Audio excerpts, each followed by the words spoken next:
యోబు గ్రంథంలో ఒక మాట చూస్తాం. యోబు గ్రంథము 11వ అధ్యాయము 14వ వచనము 15వ వచనాన్ని చూస్తే,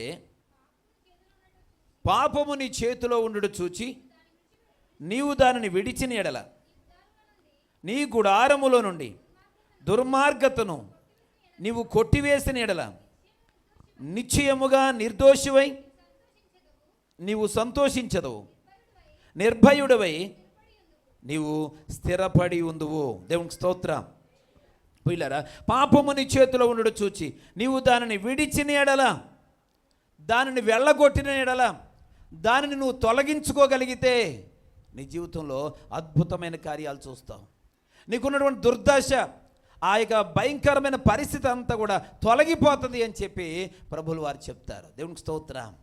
కనుక దేవుడు ఒక కార్యం చెయ్యాలి అని అంటే దానికి ముందు మన యొక్క అంతరంగాన్ని దేవుడు చూస్తాడు, మన పరిస్థితిని దేవుడు చూస్తాడు. కానీ ఈనాటి దినాలలో చాలామంది పిల్లరా అంతరంగాన్ని శుభ్రం చేసుకోవడం, దేవుడికి అనుకూలంగా నేను ఉండాలి అని అనుకోవడం అనే దాన్ని నిర్లక్ష్యం చేసి దాన్ని ప్రక్కన పెట్టేసి కేవలం సమస్యలు వస్తే దేవుడు సహాయం చేయాలి, నా శోధనలో దేవుడు నన్ను తప్పించాలి, నా కష్టకాలంలోంచి దేవుడు నన్ను విడిపించాలి అనేటి దాని మీదే మనసు పెడతా ఉన్నారు, శ్రద్ధ పెడతా ఉన్నారు. కానీ దేవుడు ఎవరికి సహాయం చేస్తాడు, ఎవరికి దేవుడు స్వస్థపరుస్తాడు, ఎవరి విషయంలో దేవుడు తన కార్యాన్ని జరిగిస్తాడు అని అంటే ఎవరైతే దేవునికి అనుకూలమైనటువంటి హృదయాన్ని కలిగి ఉంటారో, ఎవరైతే దేవుడు పరిశుద్ధమైనటువంటి హృదయాన్ని కలిగి ఉంటారో, పవిత్రత కలిగినటువంటి దేహాన్ని కలిగి ఉంటారో వారి జీవితంలోనే దేవుడు అద్భుతమైన కార్యం చేస్తాడు అనే మాటను ఇక్కడ మనం గమనించగలుగుతాం. దేవునికి స్తోత్రం.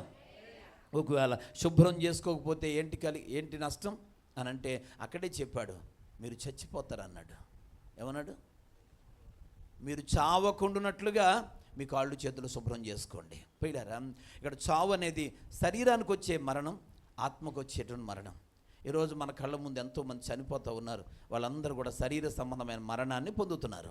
అలాగే మనము కూడా ఏదో ఒక రోజున మన ఆయుష్కాలం పూర్తయిన తర్వాత మనం కూడా ఏదో ఒక రోజున చనిపోతాం. పోయిలారా, ఇది శరీర సంబంధమైన మరణం. కానీ రెండవ మరణం కూడా ఉంది, అది ఆత్మకు వచ్చేటువంటి మరణం. రెండవ మరణాన్ని తప్పించుకోవడానికే పోయిలారా ఈరోజు మనం క్రీస్తు రక్తంతో కడగబడి క్రీస్తుకు అనుకూలంగా జీవించాల్సిన పరిస్థితి ఉంది. హల్లెలూయా, హల్లెలూయా. ఆ రెండవ మరణాన్ని మనం తప్పించుకోవాలి, రెండవ మరణాన్ని తప్పించుకోవాలి.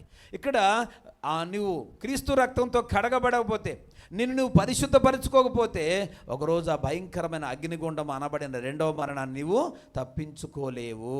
దేవునికి స్తోత్రం. హల్లెలూయా. ఆ మరణాన్ని తప్పించుకోవాలి అని అంటే ఈ భూలోకములో ఉన్నప్పుడు క్రీస్తు రక్తముతో నిన్ను నువ్వేం చేసుకోవాలి చెప్పాలి, అందరూ చెప్పాలా, శుద్ధి చేసుకోవాలా. హల్లెలూయా, హల్లెలూయా. మనలను మనము ఇంకా మనకు అర్థం అవ్వాలంటే మనలను మనము కడుగుకోవాలా. చెప్పండి, ఏం చేయాలి? కడుక్కోవాలి. పోయిడారా, ఈరోజు ఏమేమి కడుక్కోవాలి? దేవుడు కడుక్కోమని చెప్పాడు, కానీ ఏం కడుక్కోవాలి అని మనం ఆలోచన చేస్తే పరిశుద్ధ గ్రంథంలో నుంచి పిల్లరా మొట్టమొదటిగా మన దోషములను మనము కడుక్కోవాలి. మన దోషములను మనము కడుక్కోవాలి. చూడండి, బైబిల్ గ్రంథంలో నుంచి 51వ కీర్తన 2వ చరణంలో ఇలా రాయబడింది. 51వ కీర్తన 2వ చరణం. నా దోషం పోవునట్లు నన్ను బాగుగా కడుగుము, నా పాపము పోవునట్లు నన్ను పవిత్రపరచుము. దేవునికి స్తోత్రం. పిల్లలు, ఇక్కడ దావీదు దేవునికి సన్నిధానములో దేవుణ్ణి అడుగుతూ ఉన్నాడు. ఏమని? దేవా, నా దోషం పోవునట్లుగా నన్ను కడగము, నా పాపమంతా పోవునట్లుగా నన్ను పవిత్రపరచండి తండ్రి అని చెప్పి దేవుని దగ్గర అడుగుతూ ఉన్నాడు. అంటే అక్కడ మొట్టమొదటి లైన్లో మనం చూస్తున్నాం పిల్లరా, దోషము పోవాలి. హల్లెలూయా. పిల్లలు, ఈరోజు మనము దోషభరితులమై ఉన్నాం. అనేక సందర్భాలలో మనం దోషులుగా మనం కనబడుతూ ఉన్నాం. ఈరోజు నేను దోషం చేశానని ఎవరు అనరు. ఒకవేళ దేవుడు వేలెత్తి చూపించి మన పేద నేరారోపణ చేసిన దాన్ని మనం అంగీకరించడానికి సిద్ధంగా ఉండం. పిల్లల, మన మీద ఎన్నో దోషాలు మోపబడి ఉన్నాయి. కానీ పిల్లల, ఆ దోషాలను మనం ఒప్పుకోవడానికి ప్రయత్నం చేయం, దేవుడి దగ్గర పశ్చాత్తాపడడానికి ప్రయత్నం చేయం. కానీ దావీదు దైవజనుడు గద్దించాడు, నీలో దోషం ఉంది అని దైవజనుడు గద్దించగానే వెంటనే దావీదు ఉపవాసం ఉండి ప్రార్థన చేస్తున్నాడు. ఉపవాసం అండి. ఎంతగా ప్రార్థన చేస్తూ ఉన్నాడనంటే ఆ కీర్తన అంతట్లో మనం చూడగలుగుతాం పిల్లరా. చివరికి దావీదు నా పరుపు తేల చేయుచున్నాను, ఎంత కన్నీరు గార్చాడు, ఎంత వేదన, ఎంతగా రోధిస్తూ ఉన్నాడు దేవుడి సన్నిధిలో. దేని కొరకనంటే తన దోషములను కడుక్కోవడం కోసం. పిల్లరా, ఈరోజు మన దోషాలను కడుక్కోకపోతే దేవుడికి అంగీకారంగా మేము ఉండలేం. దావీదు తన దోషములు పిల్లలు కడగబడకపోతే దావీదు రాజుగా ఉండలేడండి. దేవుడు ఏరి కోరి రాజుగా చేశాడు, కానీ ఒక దోషం దావీది జీవితాన్ని అతలకుతలం చేస్తూ వచ్చింది, దావీదుని దేవుడికి దూరంగా చేస్తూ వచ్చింది. పిల్లరా, దోషం అనేది దేవుడికి మనకిని అడ్డుగా వస్తుందంట. హల్లెలూయా, హల్లెలూయా.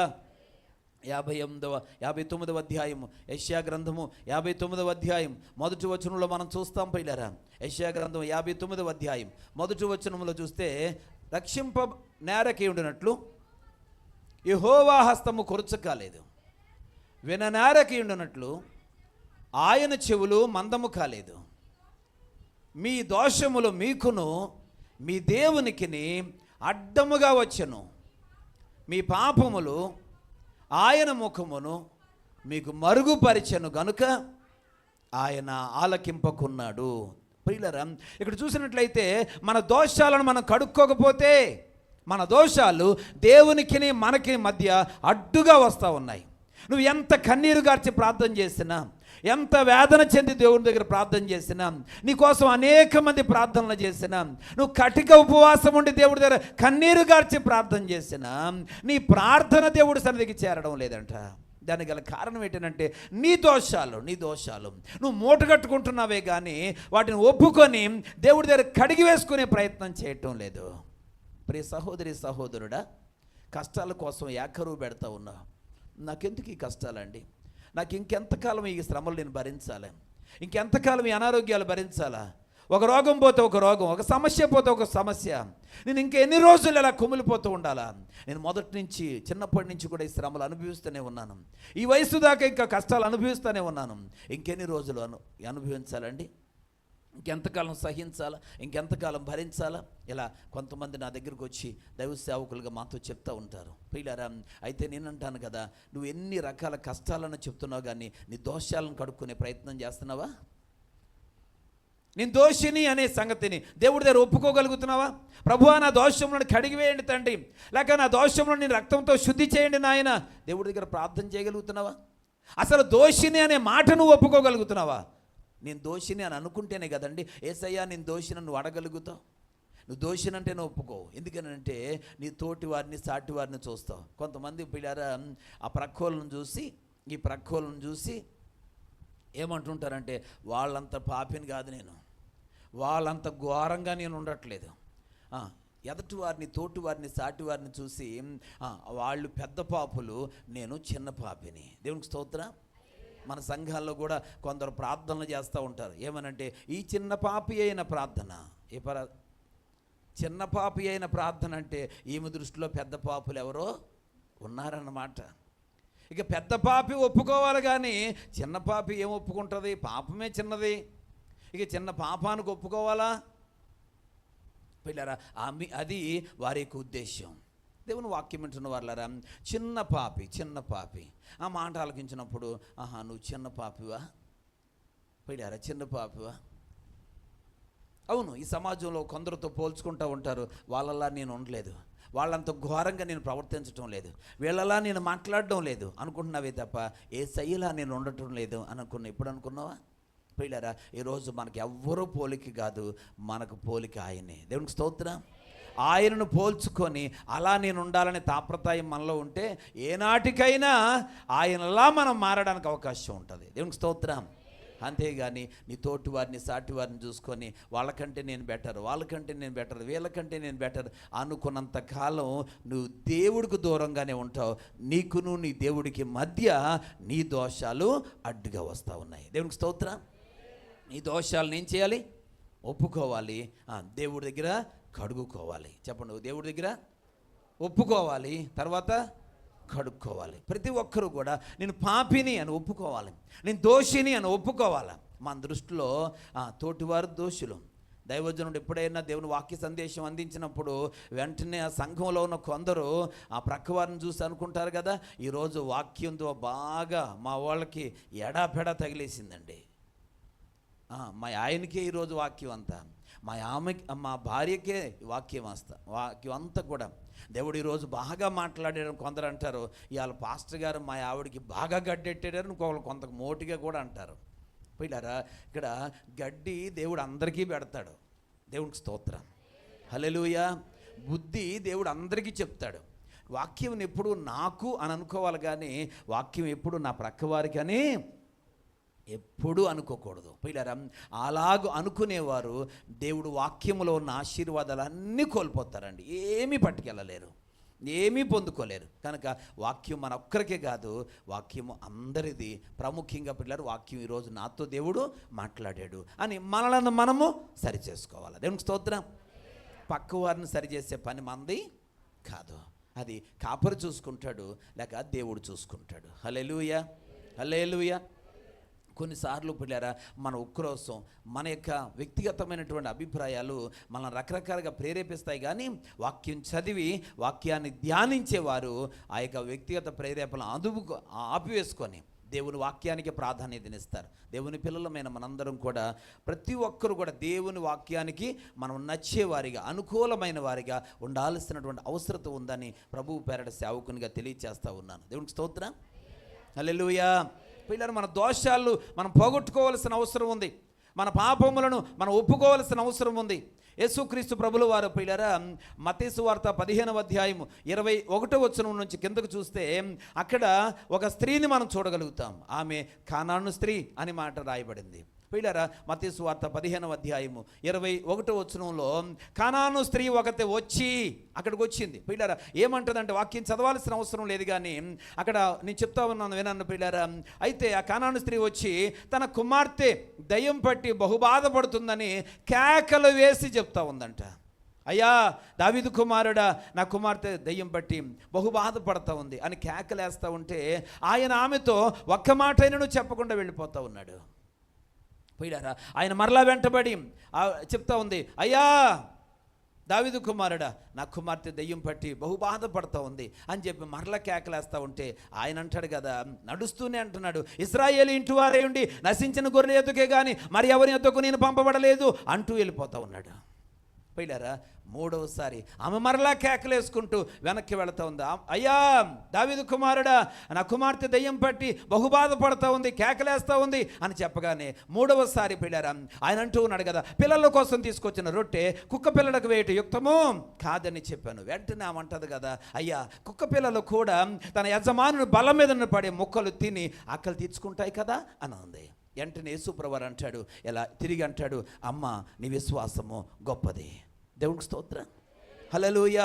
ఈ చెప్పబడినటువంటి విషయాల్లో పిల్లరా, కానాను స్త్రీ తన కుమార్తెకి దెయ్యం పట్టింది, చాలా బాధపడుతుంది. ఒక దశలో పిల్లరా ఆ కుమార్తెను చంపేస్తుందేమో ఆ దెయ్యం అనేటువంటి భయం ఆ తల్లిలో ఉంది. అయితే యేసు కోసం వింది.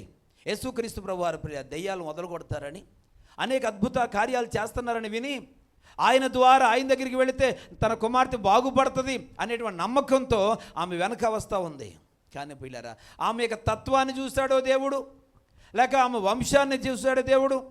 ఎందుకంటే కానానీయులందరూ కూడా శాపగ్రస్తులు. నోవాహు యొక్క కుమారుడు నోవాహుకి మనమడు కానాన్ అంటే. పిల్లరా, ఈ కానానీయులు శాపగ్రస్తులై ఉన్నారు. పిల్లరా, నోవాహు తాను దిశమల కప్పుకోకుండా మత్తుడై పిల్లరా వస్త్రహీనుడిగా తన గుడారంలో ఉన్నప్పుడు తన కుమారుడు లోపలికి వెళ్ళి చూస్తాడు. బయటకు వచ్చిన తర్వాత మిగిలిన అన్నదమ్ములతో చెప్తాడు, వారు వెళ్ళి వస్త్రాలు కప్పుతారు. అయితే తండ్రి మెలకు వచ్చిన తర్వాత అడుగుతాడు కదా, ఏంటి నాకు వస్త్రాన్ని ఎవడు కప్పాడు? ఇదిగో వాడే చూశాడు అంటే, వాడు చూశాడా అని వాడిని వాడి యొక్క సంతానాన్ని నోవాహు శపిస్తాడు. పిల్లరా, ఆ విధంగా శాపగ్రస్తమైనటువంటి ఆ వ్యక్తి కానాను. అయితే కానానీయులందరూ కూడా శాపగ్రస్తులు. దేవునికి స్తోత్రం. బైబిల్ గ్రంథంలో పిల్లరా, లోతు పెద్ద కుమార్తె యొక్క కుమారుడు అంటే ఆ యొక్క మోయాబు అనేవాడు, మోయాబీయులందరూ కూడా శాపగ్రస్తులు. లోతు యొక్క చిన్న కుమార్తె యొక్క కుమారుడు అమ్మోను, పిల్లరా అమ్మోనీయులందరూ కూడా శాపగ్రస్తులు. ఇలా కొంతమంది చేసినటువంటి దోషాలను బట్టి వారు శాపం పొందారు. శాపం పొందినటువంటి వంశము శాపగ్రస్తులైన వంశం. అలాగే కానానీయులు కూడా పిల్లరా శాపగ్రస్తులై ఉన్నారు. ఆ కారణం చేతను పిల్లరా లేక ఆమె హృదయ తత్వాన్ని పరీక్షించడానికో యేసుక్రీస్తు ప్రభు వారు ఒకసారి పిలిచినప్పుడు పలకకుండా వెళ్ళిపోయాడు. అసలు ఆయన తత్వం కాదది. కానాని స్త్రీ ఏం చేసిందో తెలుసా? తరతరాలుగా తన వంశం మీద ఉన్నటువంటి మచ్చ, మాయనే మచ్చ పిల్లరా ఆ రోజు తొలగించేసుకుందామే. దేవునికి స్తోత్రం. ఒకటి పిల్లరా యేసుక్రీస్తు ప్రభు దగ్గరకు వచ్చి అడిగిందండి. ఆయన కనికరించలేదు, ఆయన మాట్లాడడం లేదు, వెళ్ళిపోతూ ఉన్నాడు. రెండవసారి మరలా అడిగింది. ఇశ్రాయేలు ఇంటి వారై ఉండి నశించిన గొర్రెల యొద్దకే నేను వచ్చాను అని అన్నాడు. అంటే మీ దగ్గర కాదని అర్థం, మీలాంటి వాళ్ళ కోసం నేను రాలేదని అర్థం. పిల్లరా ఆయన వెళ్ళిపోతా ఉన్నాడు. ఆ మాట అనేసి మరలా అంటుంది కదా, అయ్యా దావీదు కుమారుడా, నా కుమార్తె చనిపోయేలాగుంది, కరుణించు అని కేకలేసుకుని మరలా వెంటబడతా ఉంది. పౌరుషం వచ్చేయాలి కొంతమందికి వచ్చేస్తుంది కూడా. ఎన్నిసార్లు అడుగుతాం, ఈయనేదో అద్భుతాలు చేస్తాడు, మేలు చేస్తాడంటే పరిగెడతా ఉన్నా కానీ పట్టించుకోవట్లేదు. అంత కఠినమైన హృదయం ఏంటి అన్నట్టు రెండోసారి కేక్కి వెనక్కి వచ్చేస్తాం. కొంతమంది రోషం ఉన్నవాళ్ళు ఎవరైనా, కానీ ఆమె రాలేదండి. పిల్లరా ఆమె వెంటబడింది. మూడవసారి మరలా కేకలేస్తూ ఉంది. అప్పుడు అంటున్నాడు, అప్పుడైనా కనికరించాడంటే లేదు ఆయన అంటున్నాడు కదా, ఇక నేను పిల్లల కోసం తీసుకొచ్చిన రొట్టె కుక్క పిల్లలకు వేయుట యుక్తం కాదు, నేను అలా వేయను. అంటే నువ్వు కుక్క పిల్లవే, నేను నా పిల్లల కోసం రొట్టెలు తీసుకొచ్చాను, నువ్వు కుక్క పిల్లవు కనుక నీకేను అని చెప్పేసాను. పరోక్షంగా యేసు ప్రభు చెప్పాడు. అప్పుడు ఆమె అంటుంది, నేను కుక్క పిల్లనా, మీ వాళ్ళందరూ పిల్లలా, నేను కుక్క పిల్లనా, ఈ మాట అనిపించుకోవడానిక నేను ఇంత పరిగెట్టి ప్రాధేయపడి బ్రతిమలాడుతూ ఉంటే నన్ను ఇలాగ అంటావా అని అందా? కోపం వచ్చి వెనక్కి వెళ్ళిపోయిందా? లేదు. వెంటనే పిల్లరా ఒక అవిశ్వాసి అయిన శాపగ్రస్తురాలైన విశ్వాసి కంటే కూడా మెండైనటువంటి ఆలోచనతో ఆమె వెంటనే లోబడిందండి. ఏమంటుందో తెలుసా? కుక్క పిల్లలు కూడా తన యజమాను బల మీద నుండి పడే ముక్కలు తినగోరును కదా నన్నగానే యేసుక్రీస్తు ప్రభు వారు అంత మొండిగా 3 సార్లు కేకలేసి అరుస్తున్నా కానీ కనీసం పట్టించుకోకుండా పిలిచిన ప్రతిసారి ఏదో ఒక మాట ఆమె హృదయాన్ని గుచ్చుకుని నొచ్చుకునే మాట అంటూ వెళ్ళిపోతున్న యేసు ప్రభు వారు సడన్గా ఆగి అంటున్నాడు కదా, అమ్మ నీ విశ్వాసం గొప్పది. దేవునికి స్తోత్రం, హల్లెలూయా. ఆయన కనికరించేటువంటి దేవుడు, ఆయన కరుణించేటువంటి దేవుడు, ఆయన జాలిపడేటువంటి దేవుడు. స్తోత్రం చెప్దామా? హల్లెలూయా. జాలిగల దైవమా యేసయ్యా, నిన్ను మనసారా స్తుతింతున్ స్తోత్రింతుం. జాలిగల దైవమా యేసయ్యా, నిన్ను మనసారా స్తుతింతున్ స్తోత్రింతుం. నీవు దేవుడు సర్వశక్తుడు, నీవు దేవుడు సర్వశక్తుడు, నీ ప్రేమకు హద్దులు లేవు, నీ జాలికి కొలతలు లేవు, నీ ప్రేమకు హద్దులు లేవు, నీ జాలికి కొలతలు లేవు. అవి ప్రతిదినము క్రొత్తగా నుండు, అవి ప్రతిదినము క్రొత్తగా నుండు. జాలిగల దైవమా యేసయ్యా, నిన్ను మనసారా స్తుతింతున్ స్తోత్రింతుం. జాలిగల దైవమా యేసయ్యా, నిన్ను మనసారా స్తుతింతున్ స్తోత్రింతుం. నిన్ను మనసారా స్తుతింతున్ స్తోత్రింతుం. హల్లెలూయా, హల్లెలూయా, హల్లెలూయా. పిల్లరా దేవుడు కరుణామయుడే, కానీ ఆయన జాలిని పొందగోరడం తెలియాలి మనకి. ఆయన పిల్లరా ఆయన కృపను పొందడం తెలియాలి మనకి. ఈనాటికి కూడా అనేక మంది విశ్వాసులు సంవత్సరాల తరబడి పిల్లరా దేవుడి సన్నిధికి వస్తూ వాక్యం చదువుతూ పిల్లరా దేవునితో సహవాసం చేస్తున్నారు, కానీ ఈ రోజుకి రోషాలు, పనికి మాలిన రోషాలు పిల్లలు ఈరోజు పోగొట్టుకోలేకపోతున్నారు. పనికి మాలిన పౌరుషాలు పిల్లరా విడిచిపెట్టలేకపోతా ఉన్నారు. వాక్యం ఒక చిన్న మాట మన హృదయాన్ని తాకితే చాలు ఎక్కడ లేనంత పౌరుషం వచ్చేస్తూ ఉంది, కోపాలు వచ్చేస్తూ ఉన్నాయి. పిల్లరా నీ శాపం ఎలా పోతుంది? నీ కుటుంబంలోని పరిస్థితులు ఎలా మారిపోతాయి? దేవుడు మార్చాలి అని అంటే నీలో విధేయత కనపడాలా, దీనత్వం రావాలా, లోబడే స్వభావం రావాలా. కోపం ముక్కు మీద ఉండకూడదు. దేవుని బిడ్డవు నువ్వు, క్రీస్తు రక్తంతో కడగబడిన విశ్వాసవు నువ్వు. పిల్లరా, నువ్వు లోకంలో ఉన్నటువంటి వ్యక్తివి కాదు, నువ్వు లోకస్తుడు కాదు, లోకస్తురాలు కాదు. నువ్వు క్రీస్తు రక్తంతో కడగబడిన దేవుని బిడ్డవు. నువ్వు వినయం విధేయత అంటే ఈరోజు నీకంటే ఏ ఒక్కరికి ఎక్కువగా తెలియదండి. దేవుని బిడ్డకే తెలుసు వినయంగా ఉండడం అంటే ఏంటో, దీనత్వంగా ఉండడం అంటే ఏంటో, లోబడడం అంటే ఏంటో, ప్రేమించడం అంటే ఏంటో, దేవుని గౌరవించడం అంటే ఏంటో దేవుని బిడ్డ కంటే ఎవరికి ఎక్కువ తెలుసు అండి. బైబిల్ కంటే ఎవరెక్కువ బోధిస్తూ ఉన్నారు ఇది నాన్న. పిల్లరా, ఈరోజు వారం వారం దేవుని వాక్యాన్ని వింటూ ఉన్నావే? పిల్లరా, ప్రతిరోజు దేవుని గ్రంథాన్ని చదువుతున్నావే? ఈ రోజుకి నీలో రోషం, పౌరుషం, పనికి మాలిన పౌరుషం అంటున్నాను నేను. పౌరుషం ప్రభువుతో సహవాసం చేయడానికి ఉండాలా. రోషం అనేది పిల్లరా దేవునితో నడవడానికి ఉండాలా. కానీ ఈరోజు లోక సంబంధమైన విషయాలు దైవజనుడు గద్దిస్తే, లేక వాక్యం గద్దిస్తే, నువ్వు చదువుతున్నప్పుడు కూడా ఏదైనా వాక్యం నేను హృదయాన్ని తాకిందంటే పేజీ తిరిగేసేస్తావంతే. నువ్వు ఇదేంటి ఇలాంటి వాక్యం నాకు వచ్చింది, ఇది నేను చదవనంటావంతే. పిల్లరా, ఈరోజు అటువంటి పరిస్థితిలో మనం ఉన్నాం. కానాను స్త్రీ అలా కాదే. కానాను స్త్రీ అలా కాదు. మనలాంటి మొండి హృదయాలు కలిగి లేదు ఆమె. పిల్లరా, ఆమె శాపాన్ని పోగొట్టుకోవాలనుకుంది, తన కుమార్తెను బ్రతికించుకోవాలనుకుంది. హల్లెలూయా, హల్లెలూయా. కుమార్తెను బ్రతికించుకోవాలనుకుంది. యేసుక్రీస్తు ప్రభువు వారు జాలిగల దేవుడే, కానీ ఆయన జాలి నేను పొందాలంటే ఏం చేయాలి? వెంటబడతా ఉంది. చివరికి పిల్లరా ఆయన గద్దిస్తే అవును నేనంతే అంగీకరించింది, విధేయత కనపరిచింది. పిల్లరా, వెంటనే ఆయన అన్నాడు, అమ్మా.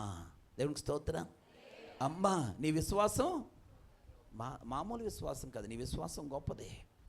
ఈ దినాన దేవుని వాక్యం వింటున్నటువంటి సంఘమా, మనమందరం కూడా బలమైన ఘనమైన విశ్వాసం అని దేవుడి చేత అనిపించుకోవాలా. దేవునికి స్తోత్రం.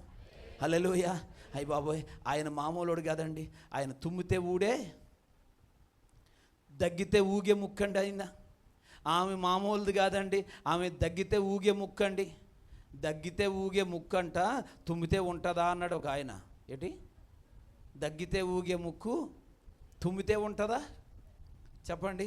దగ్గు నోట్లోంచి వస్తుంటేనే ఊగుతుందంట ముక్కు. నోట్లోంచి వచ్చే దగ్గుకు ముక్కు ఊగుతుందంటే ముక్కులోంచి వచ్చే తుమ్ము ఊడి పడైపోతుంది, ఇక అది ఉండదు. పిల్లరా, ఈరోజు విశ్వాసులు అనేక మంది ఎలాగుంటున్నారంటే ఎడ్జి మీద ఉంటున్నారండి.